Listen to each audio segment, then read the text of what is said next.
Hello everyone, welcome to my channel. कैसे हैं आप सब? उम्मीद करती हूँ आप सब बहुत अच्छे होंगे। तो आज मैं दिवाली के जो बचे हुए दिए हैं उसका बहुत ही बढ़िया यूज़ बताने वाली हूँ। कई सारे टिप्स लेकर आई हूँ जो आपके रोज़मर्रा की लाइफ में बहुत काम आएंगे। तो प्लीज़ वीडियो को पूरा देखिएगा, अच्छी लगे तो लाइक एंड शेयर कर दीजिएगा। चैनल पर पहली बार आए हैं तो सब्सक्राइब करके बेल आइकन जरूर प्रेस कर दीजिएगा, जिससे मेरी हर वीडियो की नोटिफिकेशन सबसे पहले आप तक पहुँचे।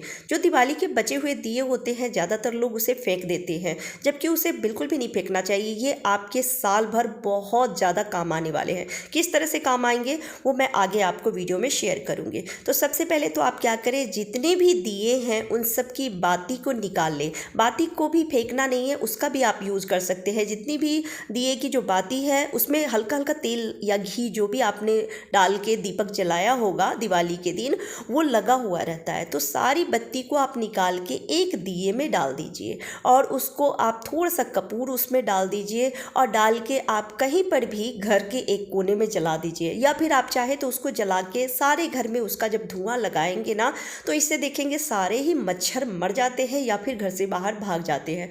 तो दिए की जो बाती है उसका भी यूज़ बहुत अच्छे से हो सकता है। तो आप फेंकने के बजाय उसका इस तरह से यूज़ कर लीजिए।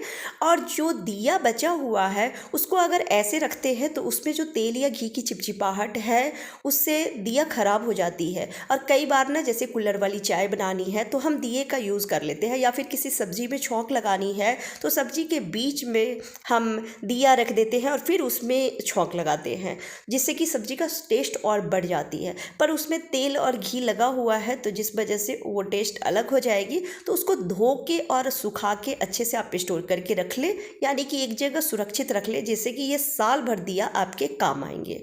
तो ऐसे इसकी जो तेल या घी की जो चिकनाई है वो नहीं जाती है। तो किसी भी बाउल में आप सारे दिए को रख के और थोड़ा सा गुनगुना पानी रख लीजिए और डिटर्जेंट पाउडर रख के और इसको 10 मिनट के लिए छोड़ दीजिए। और उसके बाद हाथ से इसको हल्का हल्का रफ करते हुए साफ़ कर लीजिए। सारा तेल या घी की जो चिकनाई है वो दूर हो जाती है। और फिर अच्छे से साफ़ पानी से धो के इसको सुखा के रख लीजिए। इस तरह से दिया को जब आप रखेंगे तो जब भी ज़रूरत पड़ेगी आप इसमें से दिया लेके यूज़ कर सकते हैं। क्योंकि कई जगह ऐसे होते हैं जहाँ पे दिवाली के टाइम में ही दिया मिलती है, सालों भर दिया नहीं मिलती है, तो उस समय आप परेशान हो सकते हैं। तो जब इस तरह से दिया को आप सुरक्षित रखेंगे तो जब भी आपको ज़रूरत पड़ेगी आप यूज़ में ले सकते हैं। और ये जो पानी है इसको किचन सिंक में या फिर वॉश बेसिन में डाल दीजिए।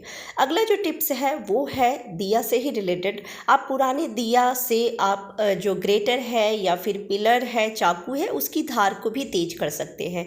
एक दिया ले लीजिए और इस तरह से दिया के जो नीचे वाले भाग होता है उससे हमको ग्रेटर पे घिसना है। जब आप इस तरह से ग्रेटर पर घिसेंगे तो आप देखेंगे ग्रेटर की जो धार है ये धीरे धीरे तेज हो जाती है, बहुत ही शार्प हो जाती है। क्योंकि जब हम नया लेकर आते हैं तो इसकी धार तेज होती है, लेकिन जब यूज़ करते हैं तो धीरे धीरे इसकी धार कम हो जाती है। तो फिर जैसे मूली, गाजर या अदरक ही घिसना है तो बहुत दिक्कत होती है।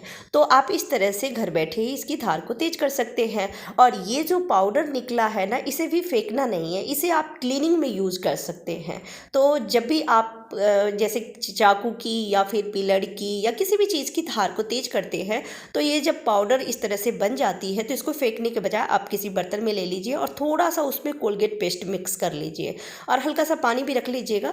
और रखने के बाद हम इसे क्लीनिंग में यूज़ करेंगे। तो दोनों चीज़ों को मिक्स कर ली हूँ और अब चलिए बताती हूँ कि इसको किस तरह से क्लीनिंग करेंगे। जो स्टील का जो किचन सिंक होता है, तो स्टील के जो लगे रहते हैं और सिंक या फिर वॉश बेसिन है तो उस पर भी पानी के दाग बैठ जाते हैं, एक पीलापन बैठ जाती है। तो अगर हम हार्पिक से इसको क्लीन करते हैं तो हार्पिक में बहुत ज़्यादा स्ट्रॉन्ग केमिकल होते हैं, जिस वजह से इसकी जो चमक है वो ख़राब हो जाती है, गायब हो जाती है। तो जब आप दिया का जो पाउडर होता है उससे साफ़ करते हैं तो इसकी चमक बरकरार रहती है और बहुत अच्छे से साफ़ भी हो जाती है। जो एक पीलापन जो बैठ जाती है, जो पानी की दाग बैठ जाती है, वो भी धीरे धीरे क्लीन हो जाती है। तो इस तरह से पुराने दिए का आप यूज़ कर सकते हैं, साल भर के लिए आप रख लीजिए और इस तरह से दिए का पाउडर बना के और किचन सिंक, वॉश बेसिन को क्लीन कर सकते हैं। हार्पिक में पैसे भी खर्च होते हैं तो पैसे भी आपके बचेंगे और साथ में हार्पिक में बहुत ही स्ट्रॉन्ग केमिकल होती है जिस वजह से इसकी चमक चली जाती है, तो वो भी नहीं होगा। बहुत ही बढ़िया तरीका है। 1 रुपये के दिए से आप इस तरह से किचन सिंक, वॉश बेसिन को क्लीन कर सकते हैं, चमका सकते हैं। अगला जो टिप्स बता रही हूँ ना, ये हर लेडीज़ के लिए बहुत ज़्यादा हेल्पफुल है। तो हमें एक ही दिया लेना है, जैसे हम पराठे बनाते हैं या फिर रोटी भी बनाते हैं तो तवा आप देखेंगे धीरे धीरे बहुत ज़्यादा काले होने लगते हैं। खासकर जब पराठे बनाते हैं तो तेल घी की चिकनाई उस पर बैठ जाती है। उसके बाद चाहे आप कितना भी स्टील ब्रश से या स्टील वाली कुचा आती है उससे आप घिस घिस के साफ़ कर ले, हाथ में दर्द शुरू हो जाती है, लेकिन ये साफ़ अच्छे से नहीं होती है। तो आप एक पुराने दिए की मदद से 5 मिनट के अंदर इसको साफ़ कर सकते हैं। तो इसके लिए कुछ चीज़ें हमें और भी चाहिए। तो हमें ले लेना है एक बर्तन और उसमें रखना है 1 चम्मच भर के गेहूं का चोकर जो होता है वो। चोकर उसको बोलते हैं जो हम आटा पिसवा के लाते हैं, तो आटा को रोटी बनाने से पहले छानते हैं, तो जो मोटा वाला आता है ना ऊपर जो रह जाता है वो चोकर, वही हमें लेना है। अगर आप पैकेट वाला आटा खाते हैं तो उसमें चोकर नहीं रहती है, तो आप जो परथन का आटा बचता है जो हम रोटी बनाने के लिए पेरे सूखे आटे में लपेटते हैं, तो वो परथन ले लेना है। तो 1 चम्मच आप ले लीजिए आटा और इसमें रखना है 1 चम्मच भर के डिटर्जेंट पाउडर, जो भी आप यूज़ करते हैं डिटर्जेंट पाउडर वो ले लीजिए, और आधे चम्मच बेकिंग सोडा। और इन तीनों चीज़ों को मिक्स करके एक डो तैयार करनी है। जैसे हम रोटी के लिए डो तैयार करते हैं, आटा तैयार करते हैं, वैसे ही, लेकिन हार्ड आटा तैयार कीजिएगा, ज़्यादा सॉफ्ट मत तैयार कीजिएगा। और अब इसको तैयार करने के बाद इस दिए में अच्छे से भर लेना है, दबा दबा के भर लीजिएगा। और उसके बाद रख दीजिए इसको धूप में सूखने के लिए। जब तक ये अच्छे से सूखे नहीं, यूज़ नहीं करना है, क्योंकि जब आप ये गीला रहेगा यूज़ करेंगे तो ये सारा एक बार में ही बाहर आ जाएगा और ये ख़त्म हो जाएगी। लेकिन अगर अच्छे से सूख जाती है ना, तो यही दिया आपका पूरा 1 महीना आराम से चल जाएगा। तो तवा को थोड़ा सा गर्म कर लीजिए। मेरा तवा थोड़ा ज़्यादा ही गर्म हो गया था, और गर्म करके थोड़ा थोड़ा पानी रखते हुए इस तरह से इसको दिए को घिस लेना है। इसमें बेकिंग सोडा रखी हूँ, डिटर्जेंट पाउडर और जो आटा रखे हैं, इसकी वजह से बहुत जल्दी जब इसको घिसते हैं तो तवा आसानी से साफ़ हो जाती है। आपको स्क्रबर की भी ज़रूरत नहीं पड़ेगी, किसी भी तरह का जो आता है स्टील स्क्रबर, उसकी भी ज़रूरत नहीं पड़ेगी। आप चाहे तो आप यूज़ कर लीजिए, पर ना भी यूज़ करेंगे तो भी 5 मिनट के अंदर में चाहे कितना भी तवा या कढ़ाई काला क्यों ना हो, आप देखेंगे साफ़ हो जाती है। साफ़ करने के बाद आप इस दिया को अच्छे से धो के और सूखने के लिए ज़रूर रख दीजिएगा। दोबारा से इसको सुखाना ज़रूरी है, क्योंकि जब नहीं सुखाएंगे तो ये गीला हो गया है, और जब भी आप यूज़ करेंगे तो ये जो भी चीज़ें भरे हैं वो सब बाहर आ जाएगी। तो इसलिए इसको सुखाना ज़रूरी है। आप देख सकते हैं तवा को अच्छे से धो ली हूँ, और धोने के बाद तवा कितने अच्छे से साफ़ हो गई है, वो भी सिर्फ 5 मिनट में। तो इस तरीके से चाहे जितना भी जला हुआ तवा हो, कढ़ाई हो, मिनटों में उसे चमका सकते हैं। तो कैसा लगा आपको ये टिप्स, कमेंट करके जरूर बताइएगा। अच्छी लगी हो तो वीडियो को लाइक जरूर कर दीजिएगा। नाइट में डिनर बनाने के बाद, बर्तन धोने के बाद किचन सिंक को भी बहुत अच्छे से साफ कर लेते हैं, और हमें लगता है कि काम खत्म हो गया है, किचन एकदम साफ सुथरा हो गई है।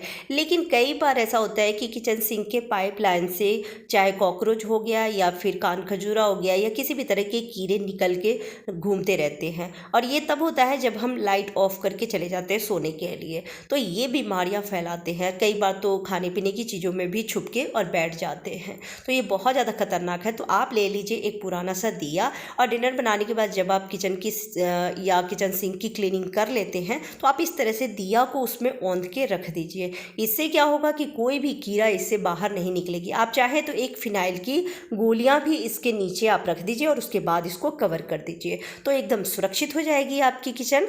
अगला जो टिप्स है वो है कैसरोल को लेकर। कैसरोल में खाने पीने की चीज़ें रखते हैं, रोटियां भी रखते हैं, पर कई बार अजीब सी स्मेल आने लगती है।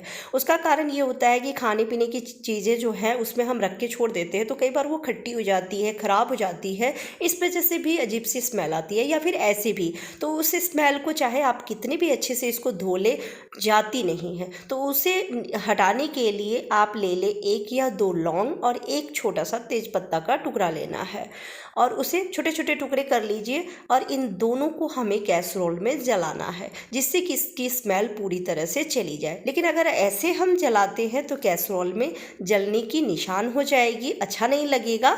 तो इसके लिए पुराना दिया आप ले लीजिए, और उस दिया में लौंग और तेज पत्ता को रख देना है, और दोनों चीज़ों को रखने के बाद फिर हम इसे जलाएंगे। तो जलाते समय जो माचिस की तीली है उसको भी इसी में रख दीजिएगा। अच्छे से जब जल जाए उसके बाद, जब जो ये बुझ जाती है जलने के बाद, उसके बाद ही इसका ढक्कन लगाइएगा। जलते हुए इसका ढक्कन ढक्कन बिल्कुल भी मत लगाइएगा, इस बात का ध्यान रखना है। तो ये जल गई है लौंग तेज़पत्ता, तो अब मैं इसका ढक्कन अच्छे से बंद करके और 10 मिनट के लिए छोड़ दूँगी। उसके बाद आप चाहे तो वापस से अच्छे से इसको धो लीजिए, तो आप देखेंगे पूरी तरह से जो भी स्मेल आ रही थी वो दूर हो जाएगी। बहुत ही बढ़िया तरीका है। आपको आज के सारे टिप्स कैसे लगे पुराने दिए का कमेंट करके ज़रूर बताइएगा। Bye bye, take care.